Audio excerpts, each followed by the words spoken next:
Victory starts in our mind. When your vision is limited, your life will be limited. It's amazing what happens when you enlarge your vision, when you believe big, when you pray bold prayers, when you dream great dreams. Too often, because of disappointments, delays, things that haven't worked out, we've watered down our dreams. We've lowered our expectations. We're not stretching, believing for great things, believing to get well. Are you putting limits on what God wants to do in your life? Are you focused on what you think can happen only in your ability? Your existence is constantly an engagement with the universe, but your mind becomes against the universe.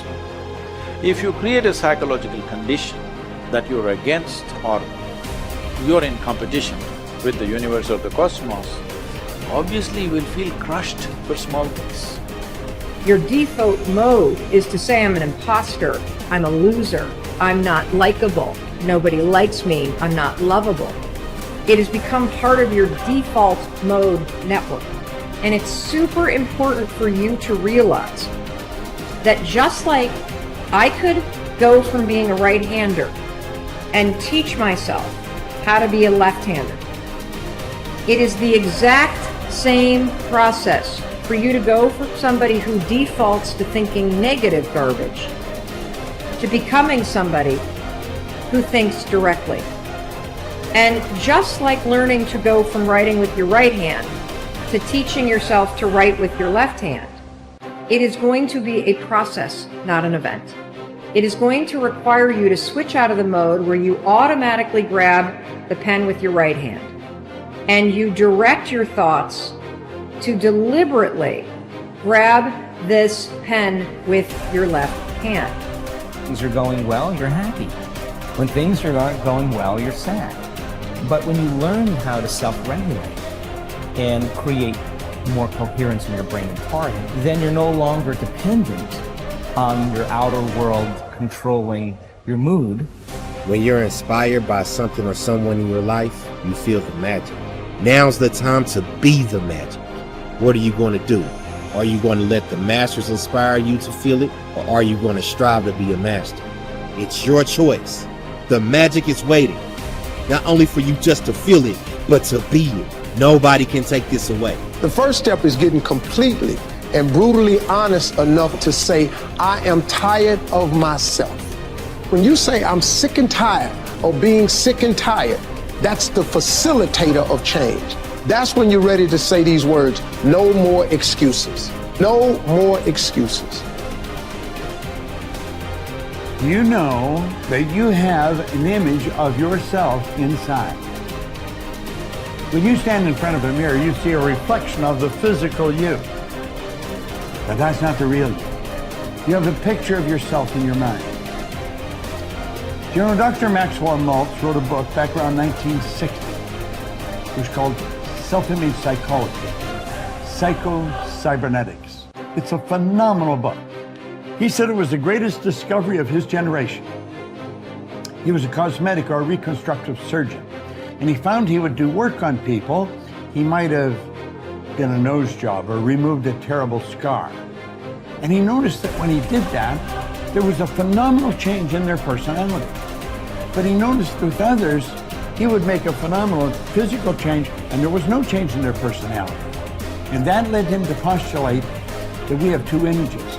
We have the one that's coming back from the mirror, but we've got an inner image. And that inner self-image is literally controlling our life. You will find people that have very poor self-image or low self-esteem. They won't look you straight in the eye. They're afraid to shake hands with you. They're very shy and withdrawn. They go through life hiding from life. They don't like themselves. They don't know themselves. Do you know when a person improves their self-image, they change their entire life? Their income changes, their relationship changes, their health changes. And do you know how you do that? Start studying you. Start to find out more about you. There's something phenomenal about you. Do you know when I began to study this material 57 years ago, I had very poor self-image. I had low self-esteem. I took dumb jobs. I never earned any money. I never had fun. I had poor relationships. And as I started to study real solid information, everything in my life started to improve. I've got friends all over the world here. I earn millions of dollars. I'm in my 80s and I get as much energy as a person in their 30s. You see, when you start to understand really who you are, you're God's highest form of creation. There's things about you that just about blow your mind as you start to study and really understand them. You'll walk a little taller. You'll stand a little straighter. And you know something? You'll enjoy a whole lot more of life. The moment you think you're the most important person in every room that you're in, the moment that your ego screams more loudly than your hunger to grow and represent mastery is the beginning of your descent into obsolescence and irrelevance. You are only as good as your last performance. I remember reading about one of the icons from Hollywood, and he said it. He said, I'm only as good as my last picture. It's so easy to sort of hang your hat on something you did a year ago or 5 years ago or 10 years ago. Maybe, you know, the great musicians, they all have that in common. It's not like, oh, I did this album 40 years ago and I'm sort of still dining out on that great masterpiece.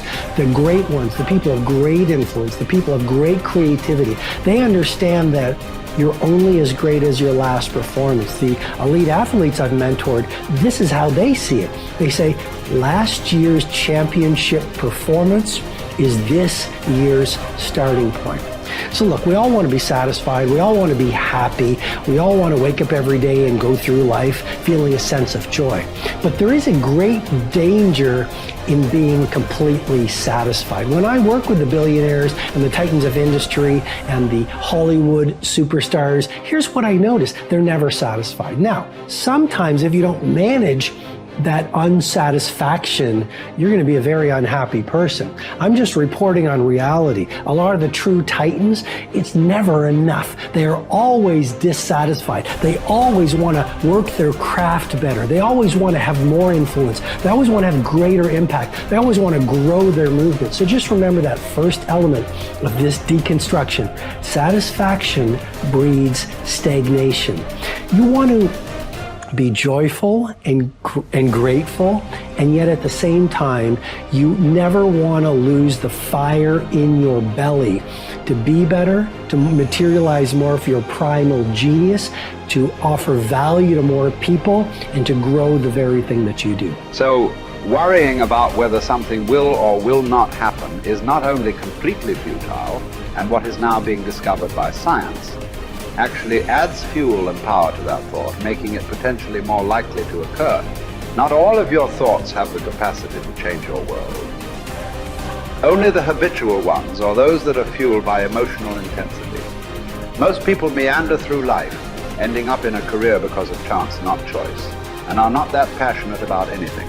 Therefore, they fail to engage this force in any way other than stressing about their credit card bill. It is the addition of emotion to thoughts that give them their power. How that happens, we don't really know yet. Although how the brain deals with emotions may hold a clue, for a long time it was assumed that emotions arrived after thought. It was believed that when sensory signals reached the brain's translator, the thalamus, they were then interpreted and sent to the correct department. The signal would travel to the thinking bit, the neocortex, and then onto the feeling bit, the limbic system, where it would initiate an appropriate response. Joseph Ledoux, a neuroscientist at the Center of Neural Science at New York University, was the first to discover that this wasn't the case. There are two little almond-shaped structures called the amygdala perched above the brainstem on either side of the brain. They control emotion. Ledoux's research proved that when signals from the senses reached the thalamus, two signals were sent out, not one. The first traveled across a single synapse to the amygdala, and the second signal was routed to the neocortex for conscious assessment. The result is that the amygdala hijacks thinking and has you springing into action before you are fully aware of what's going on.